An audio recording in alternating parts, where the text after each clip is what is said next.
Assalamualaikum warahmatullahi wabarakatuh. Nama Eka Aprilia, NIM 201200275, kelas PAII, dengan dosen pengampu Ibu Kristiana Rizky Rohmah.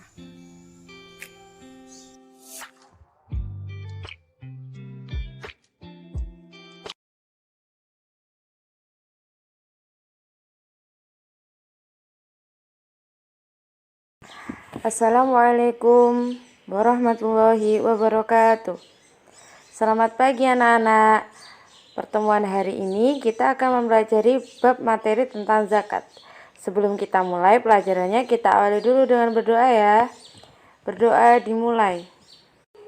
Bismillahirrahmanirrahim. Raditu billahi rabba wa bil islami dina wa bi muhammadin nabiyya wa rasula. Rabbi zidni ilma warzuqni fahma. Amin. Selanjutnya kita absen dulu ya anak-anak.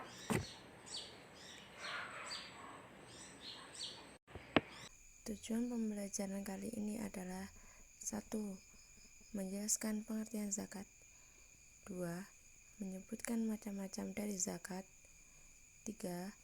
Menjelaskan pengertian zakat fitrah. 4. Menyebutkan syarat dan rukun dari zakat fitrah. Yang kelima, memahami pelaksanaan dari zakat fitrah. Keenam, menjelaskan pengertian zakat mal. Ketujuh, menyebutkan syarat dan rukun zakat mal. Kedelapan, menyebutkan dan menjelaskan golongan mustahiq atau penerima zakat. Dan yang terakhir ke-9, menyebutkan manfaat atau hikmah zakat dalam kehidupan bagi yang memberi maupun yang menerima. Baiklah anak-anak, sekarang kita mulai pelajarannya ya dengan materi zakat. Anak-anak, tahukah kalian apa itu zakat? Nah, Ibu akan menjelaskan pengertian zakat secara detail. Zakat menurut bahasa artinya tumbuh, tambah, berkah, atau suci.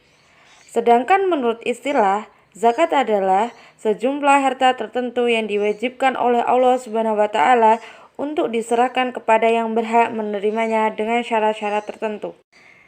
Dan zakat ini wajib dikeluarkan oleh seluruh umat Islam sebagaimana firman Allah dalam Quran surat Al-Baqarah ayat 43 yang berbunyi, Bismillahirrahmanirrahim. Wa aqimus sholata wa atuz zakata warka'u ma'ar raki'in, yang artinya, dan dirikanlah sholat, tunaikanlah zakat, dan rukuklah beserta orang-orang yang rukuk. Quran surat Al-Baqarah ayat 43. Ayat tersebut merupakan dalil nakli yang diwajibkan untuk berzakat. Dan sekarang kita membahas tentang macam-macam zakat. Nah, macam-macam zakat itu terbagi menjadi 2, yaitu yang pertama adalah zakat fitrah. Zakat fitrah itu berupa makanan pokok. Dan yang kedua adalah zakat mal. Zakat mal itu berupa harta benda.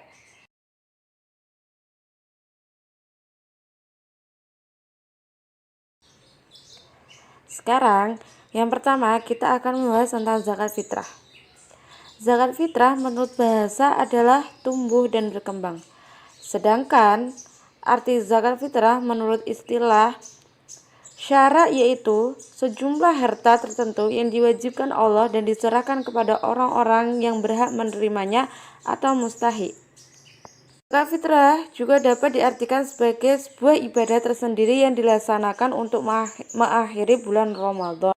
Nah, zakat fitrah itu biasanya berupa beras dengan berat 3,5 liter atau setara dengan 2,5 kg. Dan adapun syarat wajib zakat fitrah adalah 1. Islam. 2. Masih hidup pada terbenam matahari pada malam hari raya Idul Fitri. 3. Mempunyai kelebihan makanan baik untuk dirinya maupun keluarga. Dan yang keempat, berupa makanan pokok penduduk setempat. Dan selanjutnya, adapun rukun zakat fitrah adalah 1.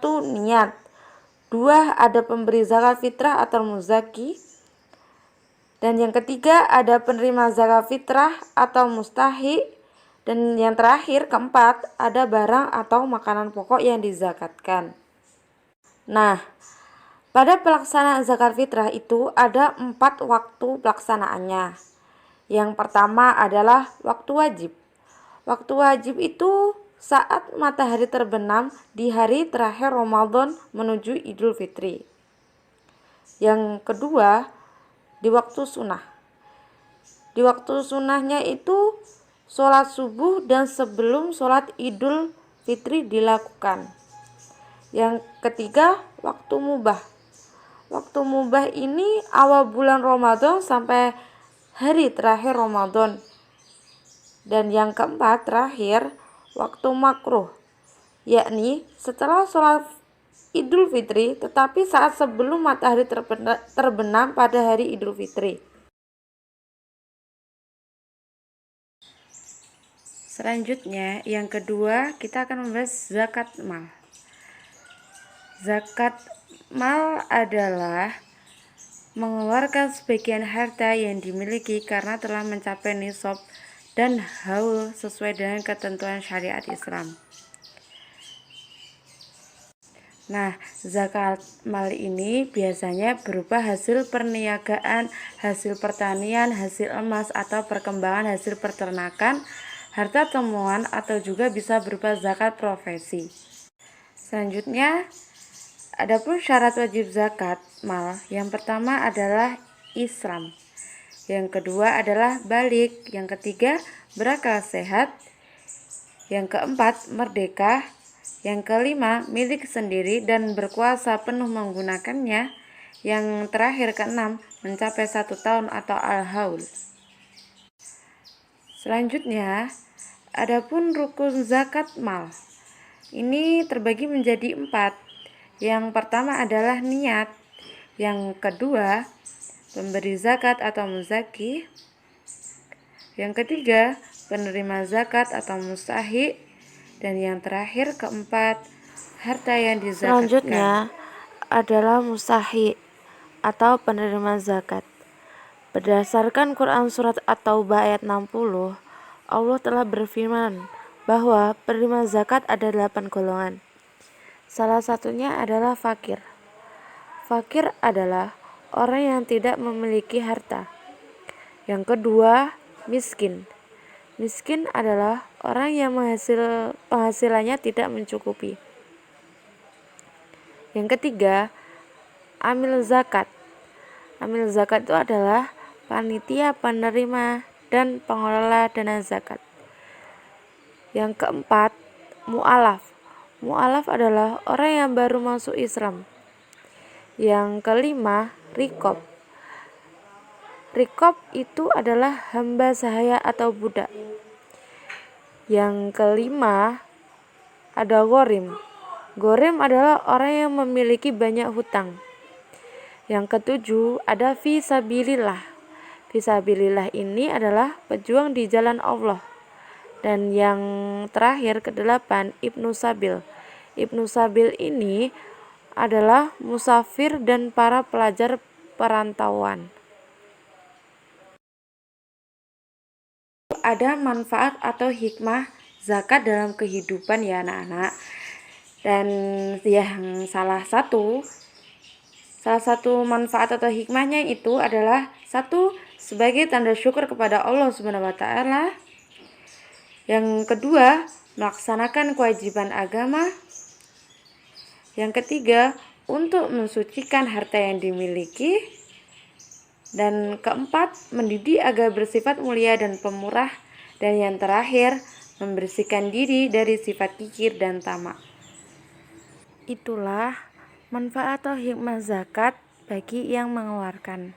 Sedangkan ada manfaat atau hikmah bagi orang yang menerima zakat itu. Hikmah tersebut ada 4. Yang pertama, dapat merasakan dan menikmati harta yang dimiliki oleh orang kaya. Yang kedua, menghilangkan perasaan hasut, iri, dan dengki. Yang ketiga, dapat meringankan beban yang harus ditanggungnya. Dan yang keempat terakhir, dapat tertolong kesulitan dan kesulitannya. Bu, saya mau berpendapat. Iya, silahkan.